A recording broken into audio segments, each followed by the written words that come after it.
Hi, my name is Courtney, and I'm really passionate about helping women with invisible illnesses realize that you can still lead a pretty healthy and active lifestyle. It's just not going to be the one you had envisioned for yourself, but what else are you going to do about it? You can't just sit around and feel sorry for yourself all day. I, I know it's tempting, but it's not going to get you anywhere. It's just going to make you feel worse. Trust me, because I did that for a while. I got to tell you guys, I am just in the best freaking mood today, and I'm exhausted. I had a horrible night. The fibromyalgia flared up so bad last night. I can't believe I'm going to tell you guys this, but I don't cry about this very often. I mean, mainly because what's the point? It doesn't change it, and frankly, it just gives me a headache. But, I've been off and on crying. I was off and on crying all morning, and then I danced, which always makes me happy, but then I went to work because I get to work from home, which is freaking amazing for somebody with my health situation. Um, but, I just started a new job, and I really like it. I really like it, and, they're very pleased with me thus far. They're happy with how fast I'm learning, and, yeah. I'm feeling a little smug this afternoon, and I'm very proud of myself. But anyway, let's talk about ways that you can support somebody who has a chronic illness. This information is from a website called themighty.com, and the Mighty can be a really good resource for people with severe health issues and or disabilities. And this is I like to bring there's like four chronic illness topics that I got from the Mighty that I like to talk about every few months because it is really important. It's amazing how other people respond to our health issues. And a lot of times they don't respond very well. So, how do you support somebody who has a lot of health issues? What can you do for them? Well, first thing you can do is you can just check in. Hey, how you doing? Hey, I haven't seen you around for a couple days. Everything okay? We tend to withdraw when things are rough because we don't want to be Debbie Downer. We don't want to whine at you. We don't want to just complain about things all the time. So we just get quiet. When you take a moment to check in, it just lets us know that we're not forgotten. And believe me, when you're up to here in pain, that's important because it's an incredibly lonely place to be. It just is. Anyway, number two, if you really want to be there for somebody who has health issues, listen without judgment. I know that can be a big ask, can't it? Look, we know you don't understand. You can't understand, but try a little compassion. Don't tell somebody who has chronic pain. This is like, I'm usually pretty generous with other people. And even if you say something really inelegant to me, I'm going to try really hard to give you the benefit of the doubt and just assume that maybe communication's not your thing. But the one that'll absolutely piss me off, and this is on me because you can't make me mad unless I allow you to. Well, everybody hurts sometimes. Well, no shit. Really? Really? Genius? You don't think we know that? There is a world of difference between hurting once in a while and hurting all the time. Just like I said, try not to be judgmental. Try to be compassionate because when you say things like that to us, even if you don't intend it to be, it's really it's well, first of all, it's dehumanizing, it's condescending, and it's just frankly obnoxious. Now, this is one where I'm very different from most people I have talked about this kind of stuff with. Most people I know with health issues don't come at me with unsolicited advice. I'm a little more open-minded because maybe you do know something I haven't seen or heard yet. And a lot of times I'll hear things from people that either A, I know, or B, there's no way in hell I'm going to try that for whatever reason. But you know what I say every time? Thank you for thinking of me. Because that's truly how I view it. That being said, don't tell us things like, well, you would feel better if you just fill in the blank, lost weight, exercised more, whatever. I can guarantee you, we've had those real basic conversations about weight and nutrition and all that. We've had those conversations with our medical professionals.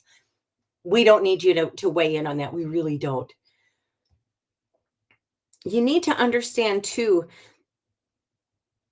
if somebody if somebody doesn't want to open up to you about this, it's not personal. It's not. Sometimes it's hard for us to even talk to each other about. One of my really good friends got she got so mad at me a few years ago. Stop telling me you're okay. I know you're not okay. I want to know how you're feeling. And I will say, she's one of the few people that asks because let's be real, most people ask because they just want you to say you're fine and move on. But she genuinely wants to know. And I appreciate that. And I understand that.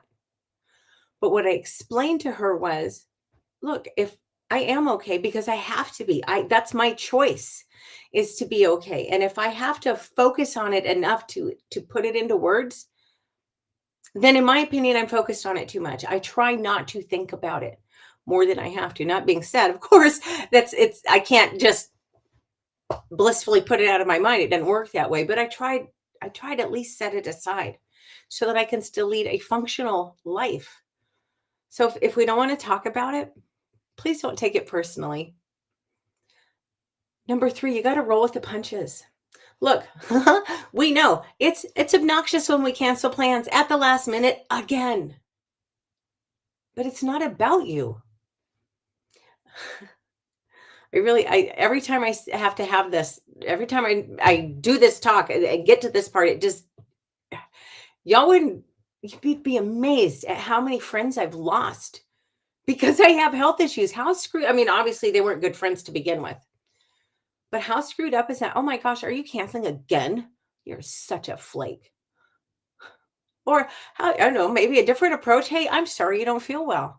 You know what? If you really have plans with somebody and you're truly disappointed that they can't go, here's a thought. If it's not a once in a lifetime thing, if you were just going to go to the movies or something, why don't you say, hey, I'm so sorry that you don't feel well. How about I'll go pick up your favorite dinner and I'll come over and I'll just keep you company. And then do exactly that. Come over and hang out. You'd be amazed. You would be amazed at how far such a simple gesture would go with somebody. Number 4, educate yourself. If you want to support somebody who has health issues, educate yourself. Now, I'm not telling you to go out and buy a bunch of books. I'm not telling you to become an expert, but do a simple internet search and get an overview of the basics at least. Y'all would be amazed. Or maybe you wouldn't at how few people will bother to do that. And it's honestly, it's usually the people that are closest to us that don't want to do that. And I'm not sure if it's because they know they can't fix it, so they just would. I don't know. That's just what I've noticed, and that's talking to other, particularly women. It's a thing, but just take a couple of seconds and look it up. If you really cared about somebody, why wouldn't you want to know? Or you could just ask. I would far rather you asked me than speculated, you know? If it's something I don't want to tell you, I'll just say I'm not going to discuss that with you. Excuse me. I have a cold again. I have a cold pretty much all the time in Alaska from fall through spring, which is part of the reason why I'm getting out of here Friday. um, but number 5, don't attend the pity party. Look, you know what? I have a really good attitude. I work very hard on my attitude, but I can throw one hell of a pity party. And the last thing on earth I need is for you to join in.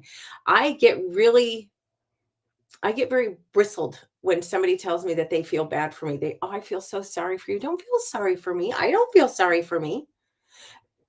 Do I have some challenges? Absolutely. But you know what? There's so many people out there who would love to trade places with me.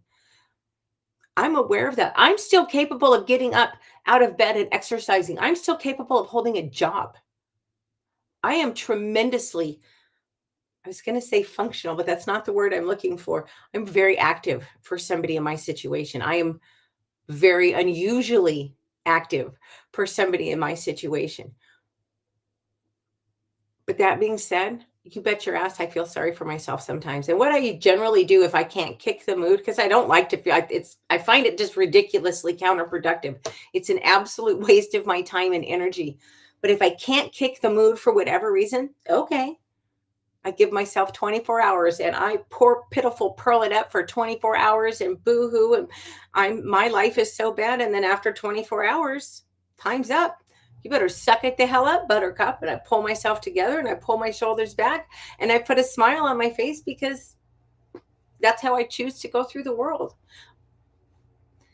If you're the person dealing with all this stuff, you have every right to be pissed off. You have the right to grieve. You have the right to be sad. But you can't live there because it's only going to make your symptoms worse. Trust me, I did that for a long time and it's terrible. It's the worst thing you could do for yourself. If you don't know how to get started, pick up the Bible and start reading it.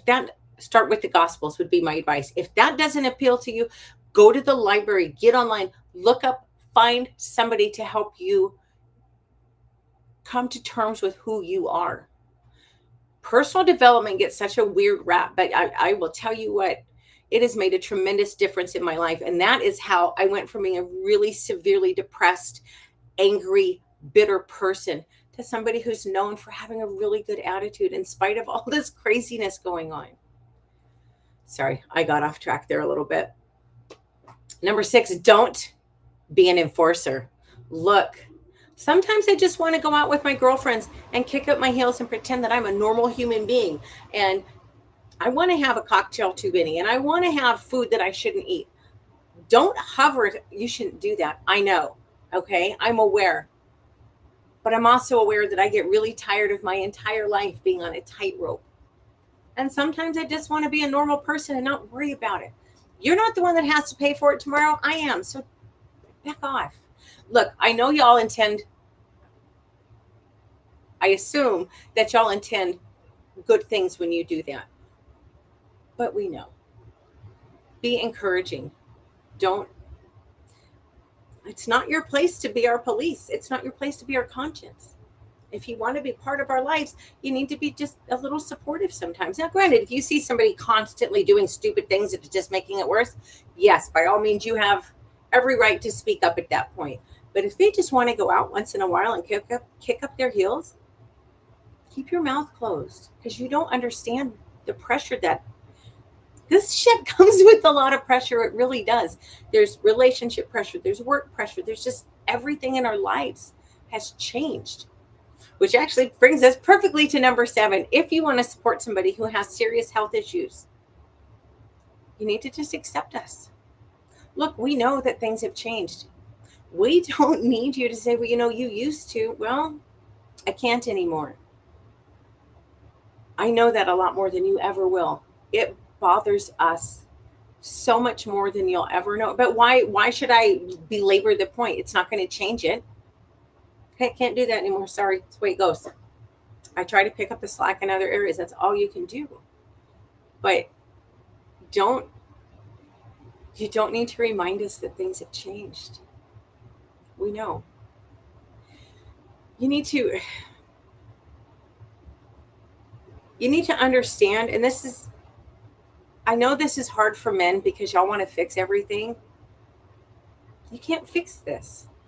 Chronic means exactly that. It's not going anywhere. I just had a conversation with one of my new coworkers about having to recertify all this stuff with the employer every year. And it's not the employer, it's the federal government. And I'm not going to say she's worse off than I am. She's in a very different situation than I am. And her health problems impact her in a much more visible way. Excuse me. But oh my God. Oh, I totally forgot what I was talking about for a second.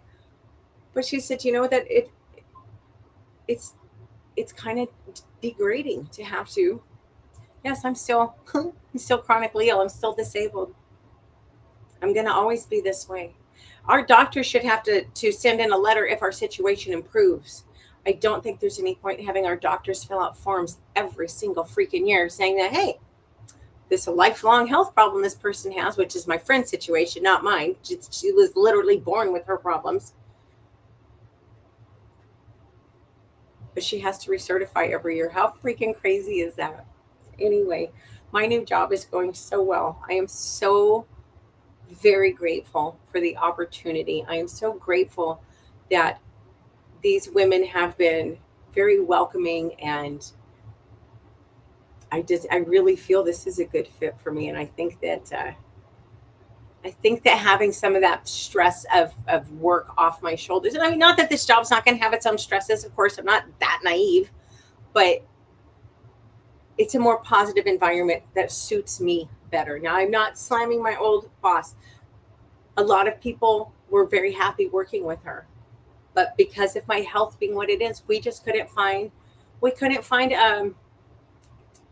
not middle ground. We couldn't come to any sort of agreement.